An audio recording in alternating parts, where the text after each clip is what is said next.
Hi everyone, good morning. আবার চলে এলাম নতুন একটা ব্লগ নিয়ে। আজকের ব্লগটা একদম স্টার্ট করছি ব্রেকফাস্ট থেকে। আজকে ব্রেকফাস্টে খুবই পছন্দের একটা জিনিস বানিয়েছে আমার মা। ঘুগনি বানিয়েছে আর সাথে আছে ব্রাউন ব্রেড। কদিন ধরে খুব ইচ্ছা করছিল ঘুগনি আর ওই দোকানে যে লম্বা লম্বা রুটিগুলো পাওয়া যায়, ডিম টোস্টের যে রুটিগুলো, ওইগুলো আর ঘুগনি খেতে। কিন্তু ওই রুটি তো আর পাওয়া গেল না, তো সেই জন্য ওই রুটির বদলে আমি ব্রাউন ব্রেড দিয়েই আজকে ব্রেকফাস্টটা করছি। এবার চলো ঝটপট করে আমি আগে ব্রেকফাস্টটা শেষ করে নিই, তারপরে আজকে তোমাদের সাথে একটা জিনিস শেয়ার করব। অনেকদিন ধরে আমি ভাবছি একটু ফেসিয়াল করি, মানে বাড়ির জিনিসপত্র দিয়ে। এখন তো পার্লারে গিয়ে ফেসিয়াল করা যাবে না, কারণ এই সময় কেমিক্যালটা একটু অ্যাভয়েড করাই ভালো। তো সেই জন্য আমি কোনো রকম স্কিন কেয়ারও করছি না, সেটা তোমরা জানোই, আমি আগের একটা ব্লগে তোমাদের বলেছিলাম। তো ভাবলাম বাড়ির কিছু জিনিসপত্র দিয়ে আজকে ফেসিয়ালটা করি, তোমাদের সাথেও শেয়ার করি, তোমাদেরও হেল্প হবে। আর পার্লারের কেমিক্যালের থেকে বাড়ির জিনিসগুলো দিয়ে ফেসিয়াল করা বেশি ভালো। হোম রেমেডিটা অলওয়েজ খুবই ভালো সব কিছুর জন্য, সেটা চুল বলো, স্কিন বলো, সব কিছুর জন্য। তো চলো আজকে খুব সহজভাবে একটা ফেসিয়াল করব, খুব কম জিনিস দিয়ে। যেগুলো আজকে আমি ইউজ করব সেগুলো সবার বাড়িতেই থাকে। তো চলো ফেসিয়ালটা স্টার্ট করি। ফেসিয়ালটা স্টার্ট করার আগে কিন্তু মুখটাকে খুব ভালোভাবে ক্লিন করে নেবে। তো আমি ফেস ওয়াশ দিয়ে মুখটা ধুয়েই বসেছি। ফেস ওয়াশটা ইউজ করেছি সেটা হচ্ছে দ্য মামাকোর একটা ফেস ওয়াশ, দ্য মামাকোর গ্রিন টি ফেস ওয়াশ। এটা আমি রিসেন্টলি ইউজ করছি। তো আমি এটা দিয়ে খুব ভালোভাবে মুখটাকে ক্লিন করে কিন্তু বসেছি। তো ফেসিয়ালের স্টেপ বাই স্টেপ করবো। তো ফার্স্ট স্টেপ হচ্ছে ক্লিনজিং। তো ক্লিনজিংয়ের জন্য আমি ফার্স্টে দুধ ইউজ করছি। হ্যাঁ, দুধটা কিন্তু ফোটাবে না, ফোটানো ছাড়া একদম র মিল্ক এটা। আর একটা তুলো নিয়ে নিয়েছি। খুব ভালোভাবে এবার ফেসটাকে ক্লিন করে নেব। যদিও বা ফেস ওয়াশ দিয়ে আমি ফেসটাকে ক্লিন করেই বসেছি।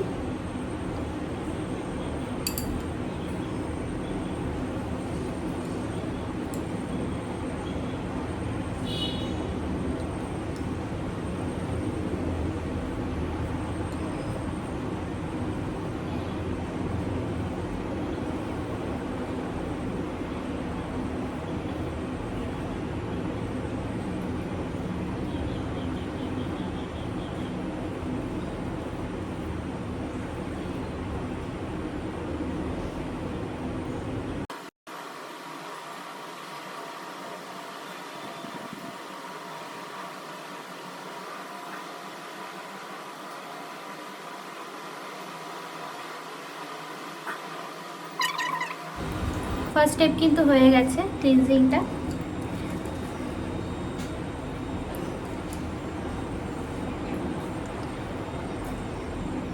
তো আমি একটা বাটিতে জল নিয়ে বসেছি আর একটা পরিষ্কার কাপড় নিয়ে নিয়েছি, পরিষ্কার রুমাল নিয়েছি আমি। তো ক্লিনজিং করার পরে আমি রুমালটা দিয়ে কিন্তু আমার মুখটাকে খুব ভালোভাবে মুছে নেব। ধুয়েও নিতে পারো, তো আমি আর বারবার উঠবো না বলে আমি কাপড় নিয়ে বসেছি।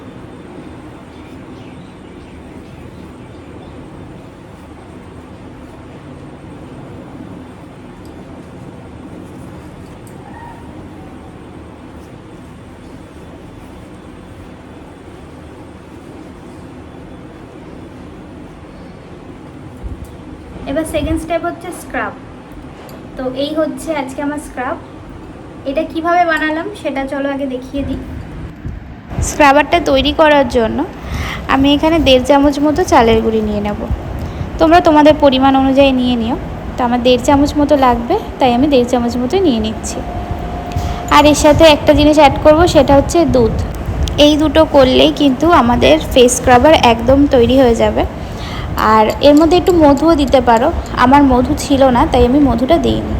আর স্ক্রাবারের থিকনেসটা এরকম টাইপেরই হবে, এর থেকে একদম বেশি পাতলা করবে না, এরকম টাইপের রাখলেই হবে।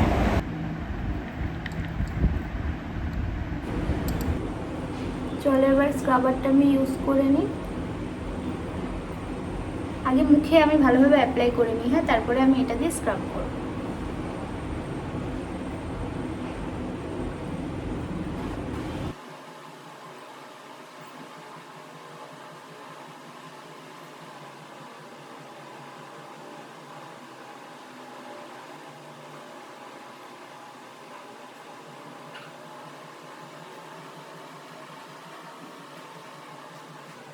আলতোভাবে মাসাজ করব, খুব বেশি জোরে করব না।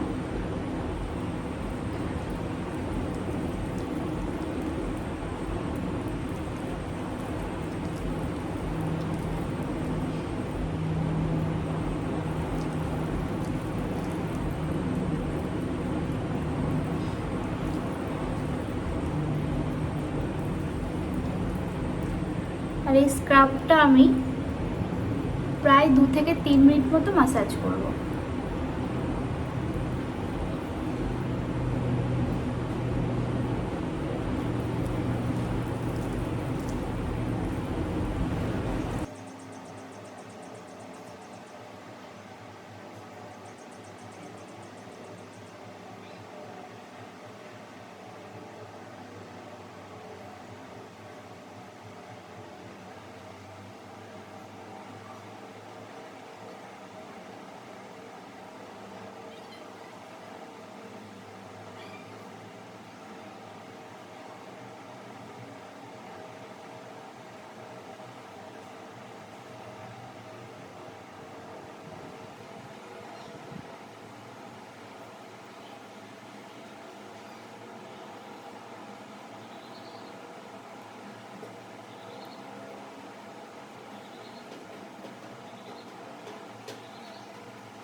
স্ক্রাব করা হয়ে গেছে 2 মিনিট ধরে। এটাকে খুব ভালোভাবে মুছে নেব।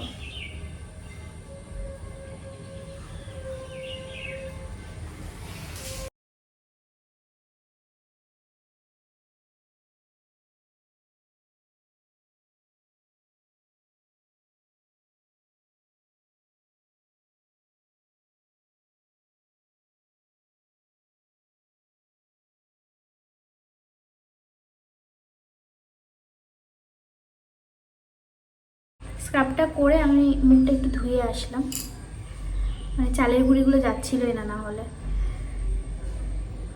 আর জলটাও একেবারে চেঞ্জ করে নিয়ে বসেছি। দেখো স্ক্রাবটা করার পরে স্কিনে কতটা তফাৎ চলে এসেছে। আর এই কদিন আগে আমার এইটুকুনি জায়গায় প্রচণ্ড পরিমাণে র্যাশ হচ্ছিল, কারণ জানি না, এবার গরমের থেকে হচ্ছিল না, কিসের জন্য হচ্ছিল আমি বলতে পারবো না। তো এইখানে এত র্যাশ বেরিয়েছিল, মানে একটা হচ্ছে একটা কমছে, একটা হচ্ছে একটা কমছে। তো আর সেইগুলো যখন কমে যাচ্ছে তারপরে অনেক দাগ রেখে যাচ্ছে। এই জায়গাটা দেখো পুরো দাগে ভরে গেছে আমার। তো যাই হোক, চলো এবার হচ্ছে মেন যেটা, সেটা হচ্ছে ফেস প্যাক। এটা হচ্ছে লাস্ট স্টেপ। এই হচ্ছে আমার ফেস প্যাকটা, এই হচ্ছে ফেস প্যাকটা। তো এটা কিভাবে বানালাম আগে সেটা দেখে নিতে হবে। প্যাকটা তৈরি করার জন্য আমি এখানে নেব 1 চামচ মতো চিয়া সিডটা নিয়ে তারপরে এর মধ্যে আমি দুধ দিয়ে দেবো। চিয়া সিডটা ভিজতে যতটা পরিমাণ দুধ লাগবে আমি ততটা পরিমাণ দুধ দিয়ে নেব। আমি এখানে 3 চামচ মতো দুধ দিয়ে নিয়েছি। তারপর 15 থেকে 20 মিনিট মতো এটাকে ঢেকে রেখে দেবো। 15 থেকে 20 মিনিট পরে যখন ঢাকনাটা খুলবে দেখবে চিয়া সিডগুলো ফুলে মোটা মোটা হয়ে গেছে।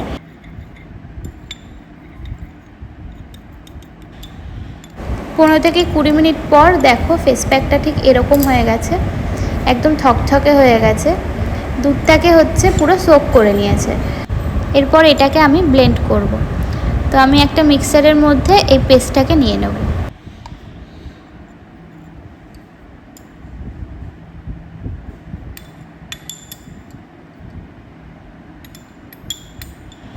এরপর আমি এর মধ্যে হাফ টুকরো আলু দেব। তো আলুটাকে আমি খুব ভালোভাবে খোসা ছাড়িয়ে নিয়ে ধুয়ে নিয়েছি। এবার এটাকে ছোট ছোট করে কেটে মিক্সিতে দিয়ে নেব।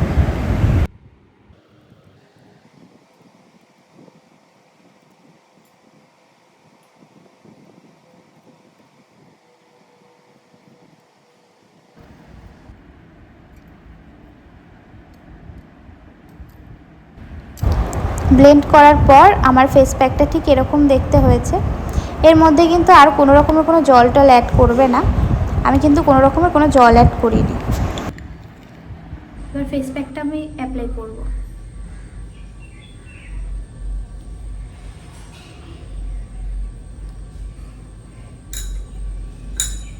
চিয়া সিডটা যেহেতু একটু আঠালো টাইপের, তো এটা কিন্তু লাগাতে একটু প্রবলেম হতে পারে। তো এটা জাস্ট এরকম ড্যাপ ড্যাপ করে এটা লাগাবে। দেখো উঠে উঠে চলে আসছে।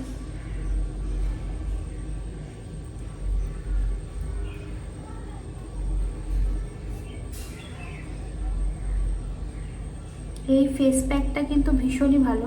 তোমরা যদি মানে এটা ডেলি ইউজ করতে পারো কিংবা সপ্তাহে 3 দিন ইউজ করতে পারো, তাহলেও কিন্তু ভীষণ ভালো রেজাল্ট পাবে, একটা খুব সুন্দর গ্লোয়িং স্কিন পাবে। চিয়া সিডটা এতটাই ভালো।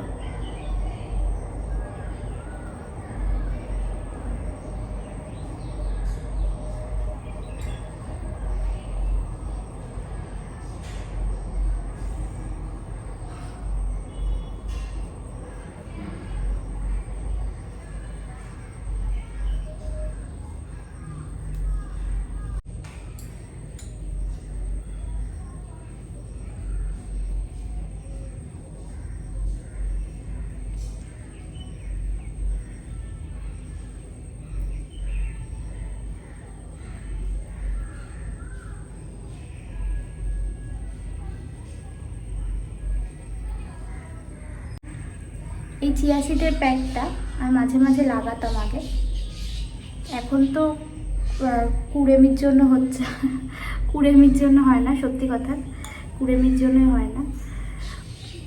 তো এটা না খুব সুন্দর একটা গ্লো দেয়, ইনস্ট্যান্ট গ্লো দেয়। আর এটা যদি রেগুলার ইউজ করতে পারো তাহলে তো অবভিয়াসলি একটা গ্লো আসবে।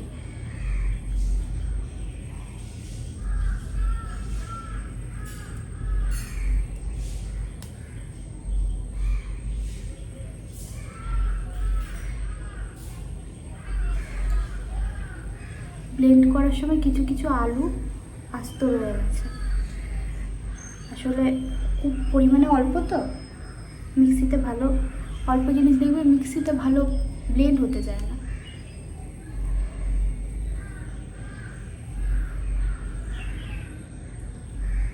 প্যাকটা আমি প্রায় 15 থেকে 20 মিনিট মতো লাগিয়ে রাখবো। স্কিনটা যখন একটু টান ধরবে তখন এটাকে তুলে ফেলবো।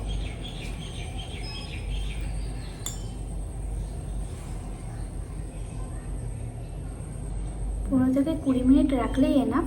তোমরা বেশি সময় যদি পাও তো বেশি টাইমও রাখতে পারো, তবে দেখবে একটু পরে এটা হালকা টান ধরতে শুরু করবে, তো তখন উঠিয়ে ফেললেই হবে। আফটার ফেশিয়াল তোমাদের আমি আর রেজাল্টটা দেখাতে পারলাম না, কারণ হট করে ঠিক হলো যে আজকে একটু কাঁচরাপাড়ায় যাবে। তো স্নান করে ঝটপট করে খেয়ে আমরা রেডি হয়ে বেরিয়ে পড়েছি কাঁচরাপাড়া যাওয়ার জন্য। আজকে কিছু শপিং করব, সেটা হচ্ছে মায়ের ঘরের জন্য কিছু পর্দা কিনতে হবে, তো সেই জন্য যাওয়া। আর একটা উদ্দেশ্য আছে, সেটা হচ্ছে সামনেই আমার সাধ, তো মা আমাকে একটা শাড়ি গিফট করবে, সেই জন্যই আজকে সবাই মিলে কাঁচরাপাড়ায় যাচ্ছি। আর কদিন পরেই আমার সাধ, শ্বশুরবাড়ির থেকে সাধটা দেওয়া হচ্ছে। আর সাধের বাজার আমার কমপ্লিট হয়ে গেছে। আগে একটা ব্লগে তোমাদের দেখিয়েছিলাম যে শাড়ি কিনতে এসেছিলাম, তো অনেক দিন আগেই শাড়িটা কেনা হয়ে গেছে, যেহেতু ব্লাউজ টাউজ বানানো ঝামেলা ছিল, সেই জন্য আগে আগে শাড়িটা কিনে নিয়েছি। সাধের বাজারও আমার মোটামুটি কমপ্লিট। কথা বলতে বলতে দেখো আমরা কাঁচরাপাড়া ঢুকেও পড়েছি। তো ফার্স্টেই চলে এসেছি পর্দা কিনতে, মায়ের ঘরের জন্য অনেকগুলি পর্দা লাগবে, সেগুলোই কিনতে এসেছি।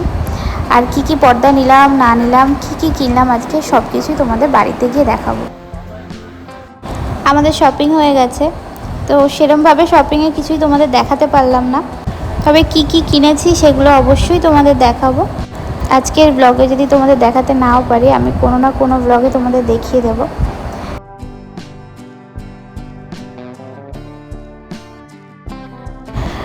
বাড়ি চলে এসেছি, আর আসার সময় আমরা রোল কিনে এনেছিলাম, তো মা এখন সেই রোলটাই খাচ্ছে, আর কোকো মায়ের থেকে ভাগ বসাচ্ছে। আর আজকে এইগুলো সব শপিং করেছি, এগুলো তোমাদের পরে দেখাবো, আজকে আর দেখাতে পারছি না। আজকে একটু টায়ার্ড লাগছে। তো আজকের মতো ব্লগটা এই পর্যন্তই রাখলাম। ব্লগটা তোমাদের কেমন লাগলো অবশ্যই জানিও। আর আমার ব্লগ যদি নতুন দেখে থাকো তাহলে কিন্তু সাবস্ক্রাইব করে যেও। খুব তাড়াতাড়ি দেখা হবে আবার নেক্সট ব্লগে। সবাই সুস্থ থেকো, ভালো থেকো।